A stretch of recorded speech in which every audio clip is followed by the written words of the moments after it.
Hi everyone, I'm Anna and this is The Reading Retriever. Today I'm going to talk to you about the books that I read in January and February, a couple of books that I DNF'd or did not finish, and what I am planning to read in March. Tucker, bring it. Yes. Good boy. Thank you. Come here. Come here. Lay down. First, let's start with what I read. I have two books that I read. The first one is called Dinner for Vampires, Life on a Cult TV Show While Also in an Actual Cult by Bethany Joy Lenz. And this is a memoir written by the actress Bethany Joy Lenz, who was an actress on the show One Tree Hill, which used to be on the WB, and then I think it got changed to the CW, and now it's like completely defunct. But the show is great. It went on for 9 or 10 seasons, something like that, and her character was one of my favorite characters. And so when I saw that she had come out with a memoir, I was really interested because she kind of disappeared from acting for a while, and I wondered where she went. Turns out she was in a cult. So this is her memoir, and she talks about her early acting career in LA, what it was like to move there, being a struggling actress, being away from home. She was not close with her dad or her mom at the time. You know, it was a strained relationship to begin with, and she was just looking for friendship wherever she could find it. And so I believe it was a friend of hers, an acting friend of hers, that said, hey, come to one of my Bible studies, and I bet you'd find a lot of like-minded individuals. And so she went. I don't believe it was at a church, it was at someone's house or apartment or something like that, and it was just a small, tight-knit community. And it became a weekly thing, and it kind of grew, and there were a lot of regulars and then some new faces. In the book, she actually uses code names or fake names for most of the people that are characters in this book, and for some of the characters she uses vampire-esque type names. You know, there's Harker and Mina, that type of thing. Those are characters from Dracula. And so after she starts going to this Bible study on a regular basis, she talks about how she slowly kind of got pulled more and more into that world and pulled away from her family and friends who were not a part of this Bible study. In the interim, you know, she's acting and she's doing a lot of pilots, but not getting a lot of them picked up. And so she talks about, you know, the struggles she had earlier in her career. And it doesn't actually get to the part where she's on One Tree Hill until about halfway through the book. So she gets her role on One Tree Hill and she moves to North Carolina, and then she begins commuting by plane back and forth between North Carolina and Idaho, which is the home base of the cult. And it's a small cult. It's not a cult that anyone, including me, has ever really heard of. But it's fascinating to hear how, like, slowly she was dragged in and she didn't realize it. And all throughout, you know, her parents are worried about her, her friends are worried about her, and she keeps telling them there's nothing to worry about. She ends up marrying the cult leader's son because all of her friends have been paired off at this point. All of her in the cult, she's the only one left that's single, and not much is happening on the single scene. And so she decides that the cult leader's son, who she dubs Quiet Boy in the book, is the one for her. And so they get married, and it just becomes this very controlling and abusive relationship. It's quite sad.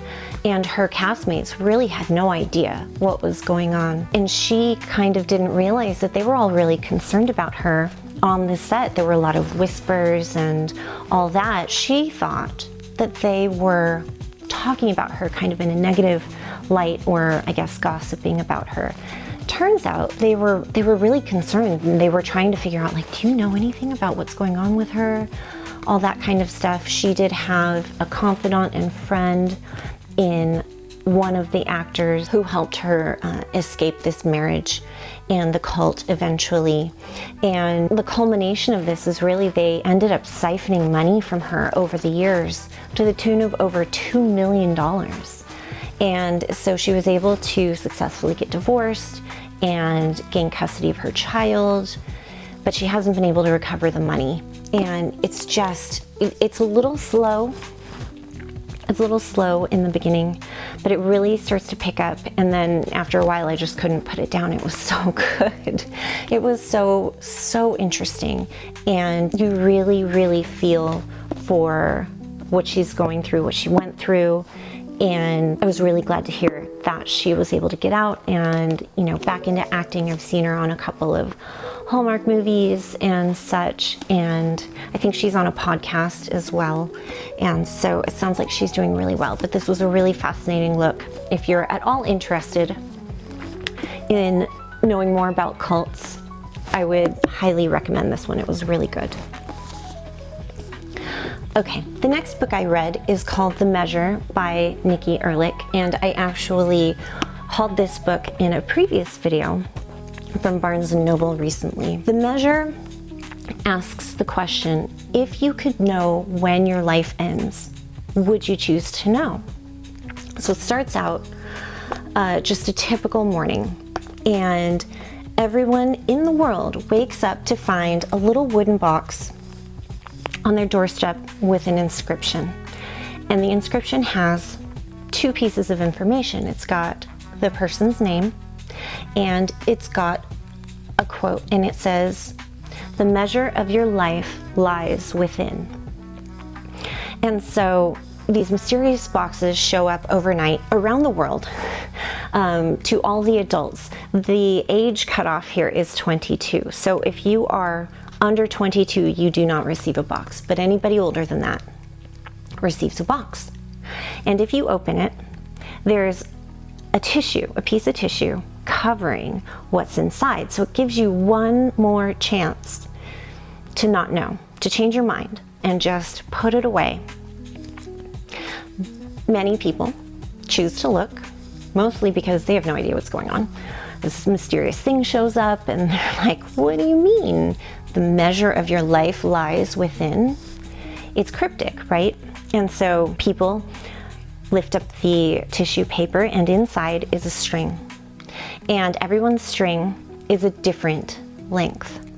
And so the world quickly descends into chaos. People are not knowing whether or not they should believe in this string or not. These boxes are indestructible. These strings are indestructible. They can't be cut. They can't be burned. The boxes can't be burned.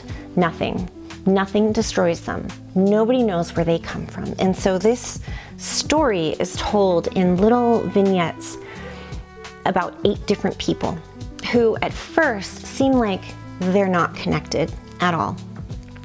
But it turns out some connections between the people are very strong and other connections are looser.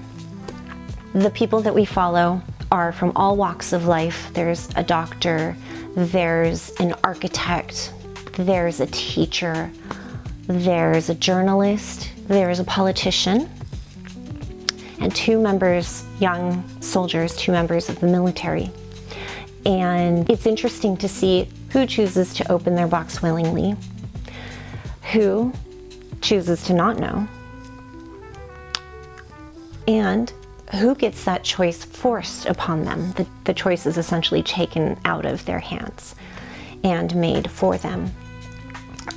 And the world quickly descends into chaos. The scientists are confirming, at first they confirm, yes, it's true. There are enough people with short strings that are dying about when the string predicted that they should die. They start collecting links and names and databases and birth dates and death dates and all these things. And so every once in a while, scientists come out and they say, yes, it's true. The strings are able to predict. At first, it's like within months. And the world is divided into short stringers and long stringers. And it's kind of a hot mess for a while. You know, it's another way to divide people. It's like a class divide or any other type of divide that exists in our current world. And there were some passages in here that were actually really relevant, I thought, to what's going on right now. And it's just a really thought-provoking novel. Now, it's also not a real happy novel, to be honest. The ending is good, but it's bittersweet. There's not a lot of joy in this book. There's a lot of frustration. There were parts where people made decisions and it made me so angry. I couldn't understand why they would make the decision to do what they did. If I told you what the decisions were, I'd be ruining the book, so I don't want to do that. But it makes you think, if you were to receive a box, would you open it? Would you find out how much time you have left? And if you did, what would you do with that time? If you found out you only had months to live, or you only had a few years, or maybe you have a decade, which seems like a lot of time, but it's not. It's only 10 years. And then maybe you get to live until you're 80 or 90. So then what would you do? Would it affect how you approach life? So I would give this book 4 stars. It was really good. I don't think it could have ended in a happy way, honestly. Bittersweet. I would say that it's bittersweet, but it's really good. And so if you're looking for a thought-provoking novel, this is one that you should think about picking up. Okay, so those were the 2 physical books that I read in January and February. I also listened to 2 audiobooks. Sometimes it's hard for me, like everybody else, to get to physical books and devote the time to sit down and read. You know, everyone's busy. I have trouble reading sometimes. I can't do it for personal health reasons, and so I listen to audiobooks instead. The first audiobook that I listened to is The Southern Book Club's Guide to Slaying Vampires by Grady, Hendrix, and I have the book cover right up here. This book is so good to listen to. The narrator is amazing. She does this beautiful Southern accent, and she makes all of the characters have slightly different Southern accents. I don't even really know how that's possible, but she does a really, really good job. It's a long audiobook, and I'll be honest, it was difficult for me to get into at first. I was just kind of listening with half an ear. It's set in the 90s, and it follows a woman named Patricia, and she is just a normal housewife in North Carolina who is part of a book club.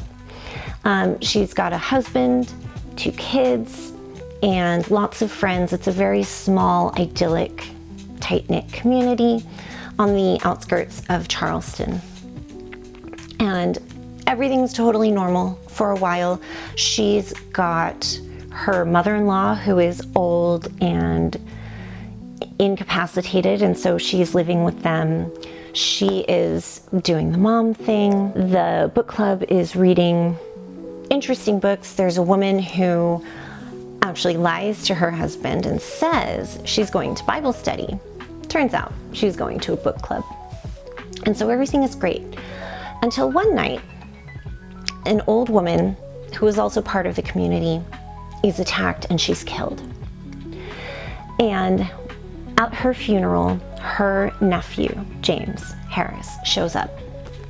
James is this kind of mysterious character. Nobody really knows where he came from. Nobody knows much about him. They're all very curious, especially Patricia. Patricia is super curious about James. And she kind of gets into this friendship with him for a little while. But as they're kind of going on in everyday life, some mysterious happenings start happening.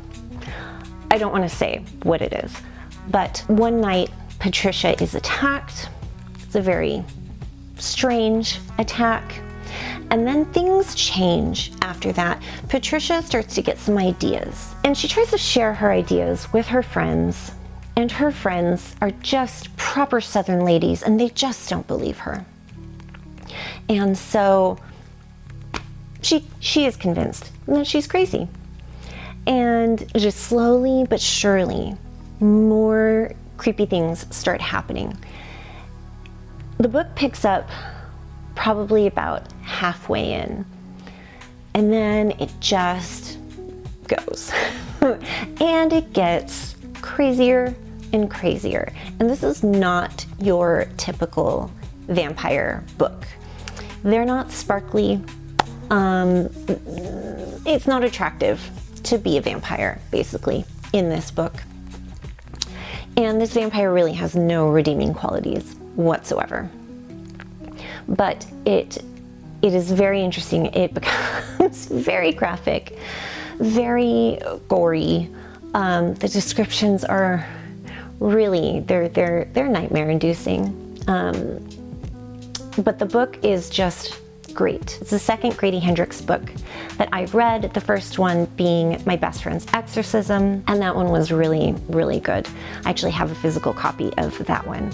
And so if you are looking for a highly entertaining audiobook to listen to, and you want some creep factor in there, I would highly suggest this book. Okay, and the last book that I have for you is another audiobook that I listened to. It's called Bravely by Maggie Stiefvater, and it's actually, I did not know this, it is a sequel to the movie Brave.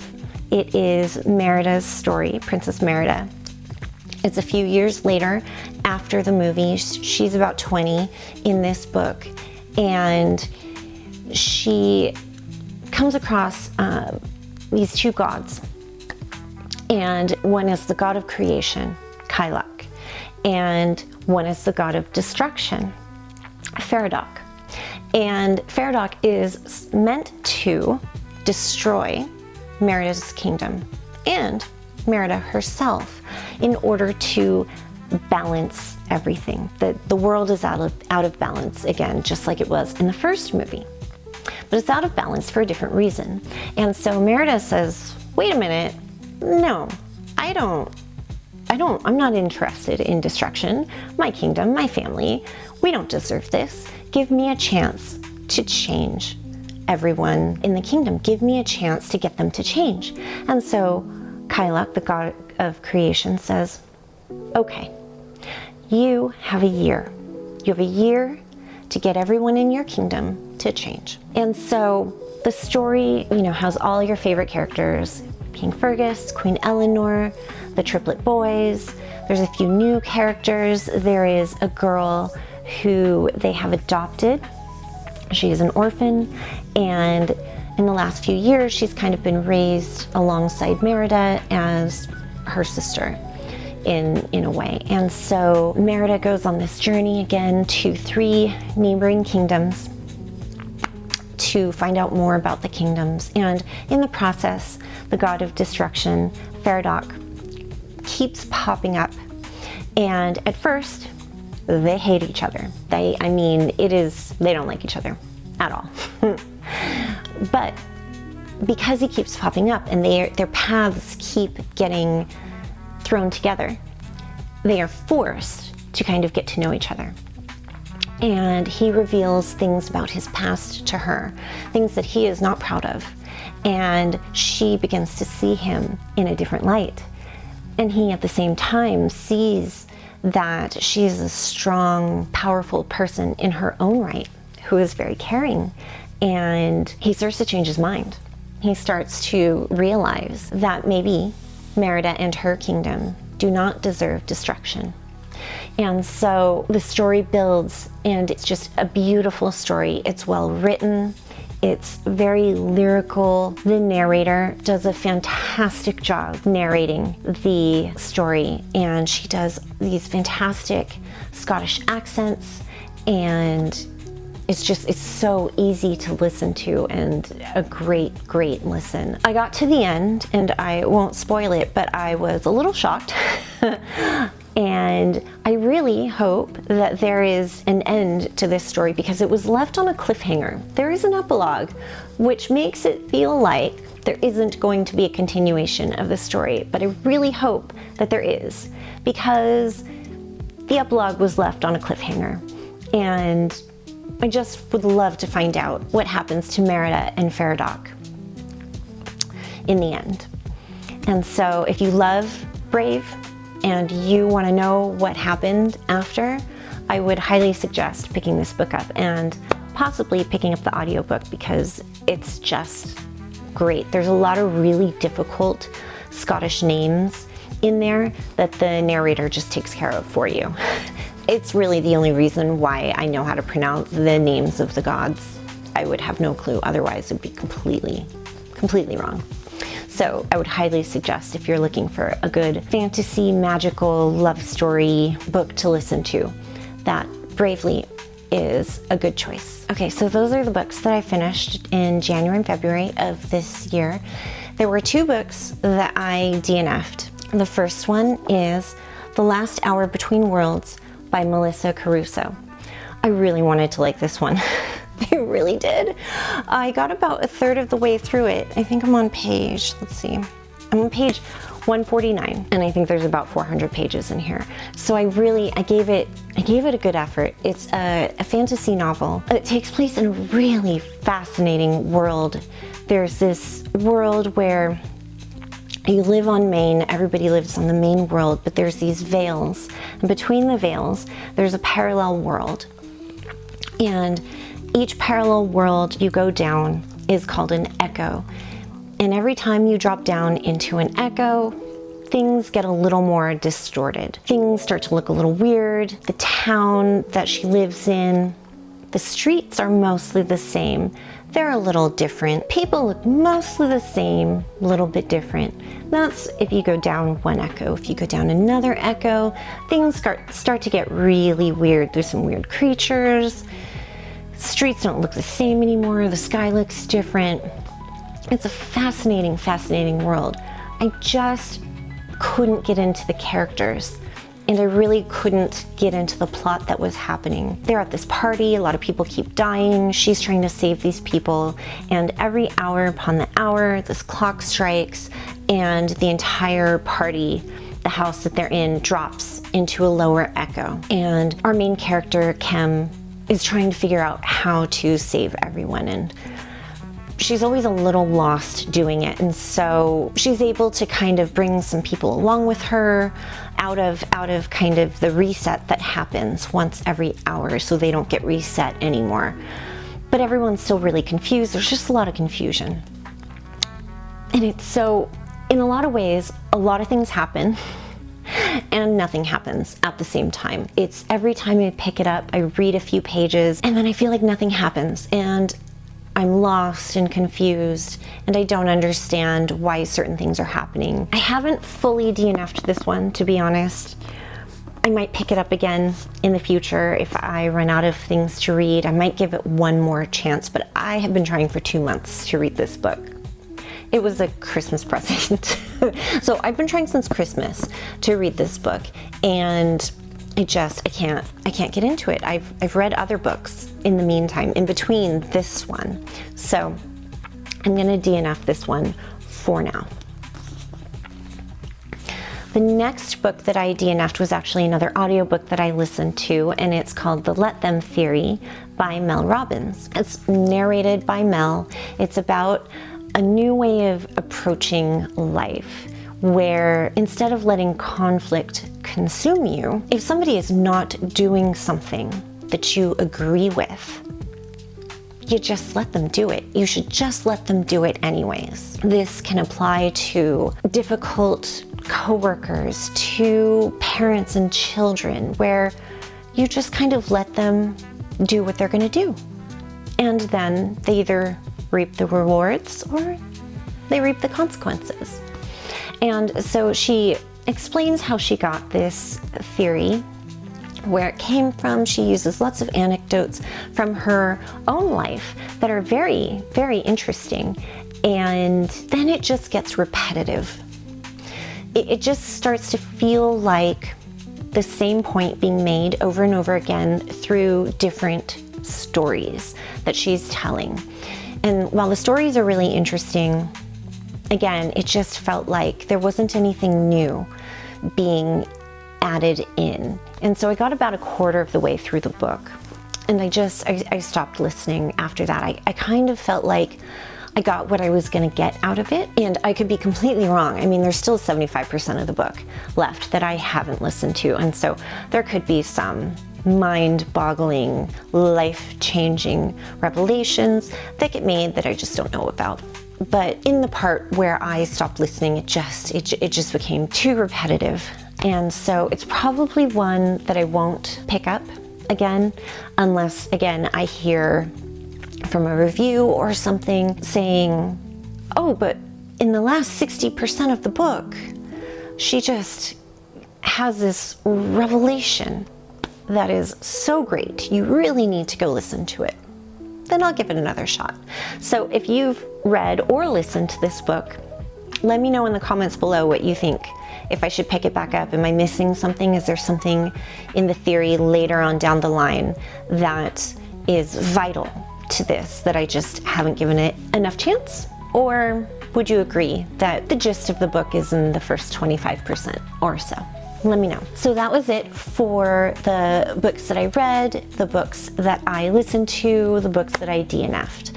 And now I want to share with you what I plan to read and listen to for March, my March TBR. The first book I have is from my recent Barnes & Noble book haul, and it's To Kill a Mockingbird by Harper Lee.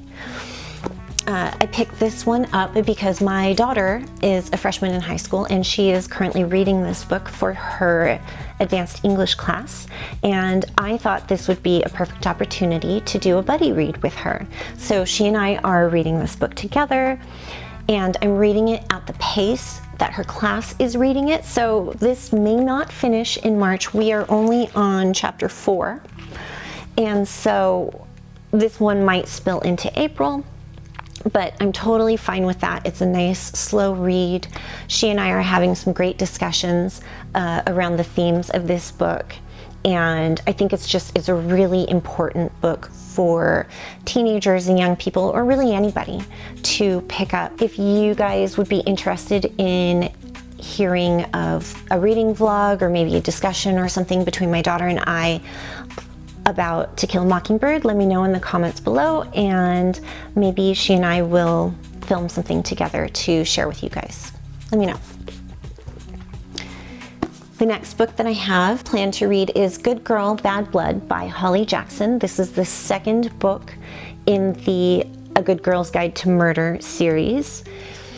I read A Good Girl's Guide to Murder sometime last year.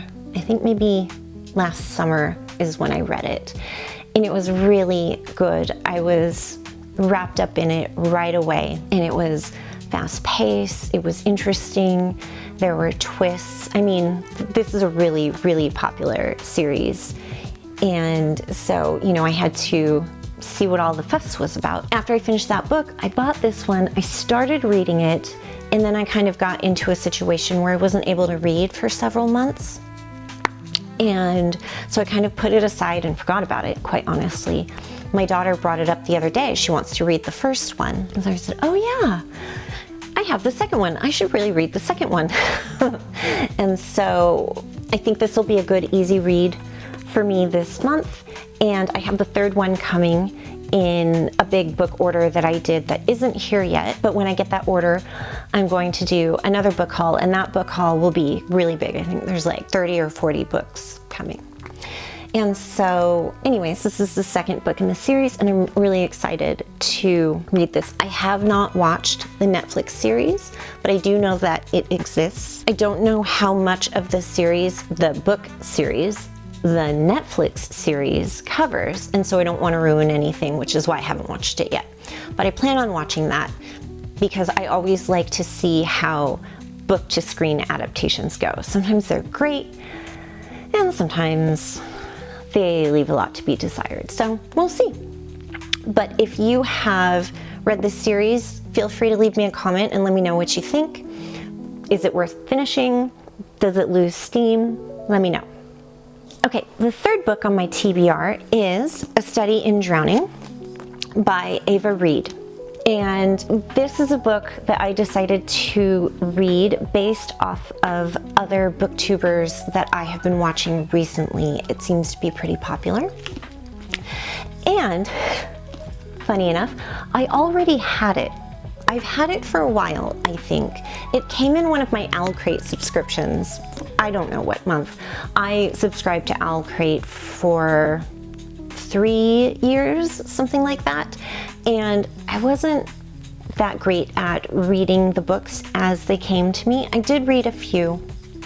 I kept all of them, but I have not read most of them. And it was definitely not on my radar how popular some of the books were or were not when they were sent to me.